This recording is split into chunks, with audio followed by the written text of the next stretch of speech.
In April, the headlines said the RAM crisis was over, and the prices really did fall, more than 20% in a single month. A Corsair 32GB kit that had peaked at $500 showed up on Amazon at $369. So the smart move was obvious. Wait, 4 months later, that same class of kit sells for as much as $589. The DDR4 chip just hit a new all-time high, and every gigabyte Samsung, SK Hynix, and Micron plan to make in 2027 is already sold. So, worth the hype?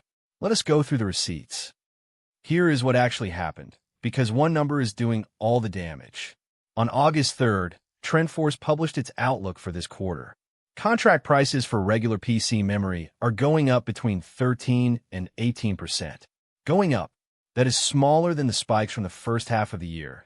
And that is where the good news ends, because the headline turns smaller increases into falling prices. Those are not the same sentence. TrendForce says it plainly. Quote, "The absolute cost of PC memory modules remains extraordinarily high. Subscribe because every week I take one hype tech story and check it against the primary sources, not the headline about the source." So let us price it out as of last weekend.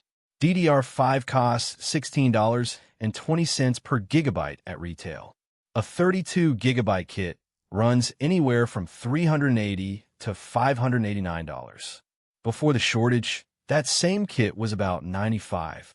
And here is the number that should end the argument. DDR4, the old memory, the cheap memory, the stuff nobody is supposed to want anymore.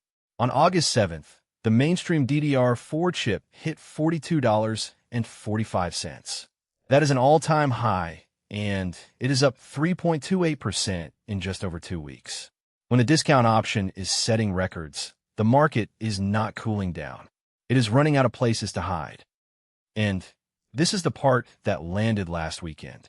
According to a DigiTimes report citing industry sources, Samsung, SK Hynix, and Micron have already sold their entire planned DRAM and HBM output for 2027.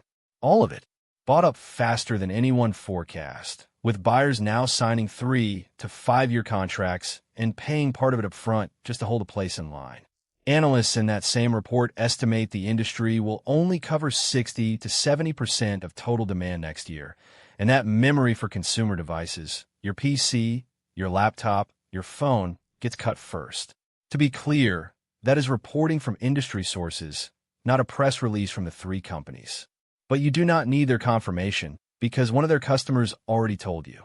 In June, Microsoft said it was paying 2.5 times more for memory than it was late last year, and that it expects that cost to double again by the end of 2027. That is why an Xbox Series X went from $649 to $799 on August 1st. That is the video on your screen right now. Now the honest part, because the other side has a real argument. The April drop was not fake. It was measured, published, and you could buy it. Germany saw retail memory fall 7.2% in a month, the first decline after 8 straight increases. And the reason behind it is still true today. People simply stopped paying. TrendForce credits this quarter slowdown to consumer affordability limits finally taking hold, which is a polite way of saying the market found the ceiling.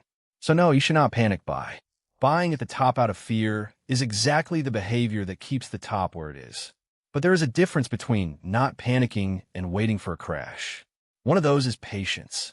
The other one already cost people money in April. So, worth the hype? 2 claims, 2 verdicts. Claim 1. The increases are slowing down. That one is real. 13 to 18% this quarter is genuinely smaller than what the first half of the year did. And the reason is real too. Buyers push back. Claim 2. That the RAM crisis is ending and you should wait for prices to come down. That is the hype. Slowing down is not falling. The entire 2027 supply is spoken for. Consumer memory gets cut before the data centers do, and relief does not even get discussed before 2028. So here is the verdict. If you need memory, a laptop, or a console in the next 12 months, buy it now and stop reading price charts. The waiting trade already ran in April, and it lost. Every week I take one hype tech story and check it against the primary sources. Subscribe. The next one is already loading.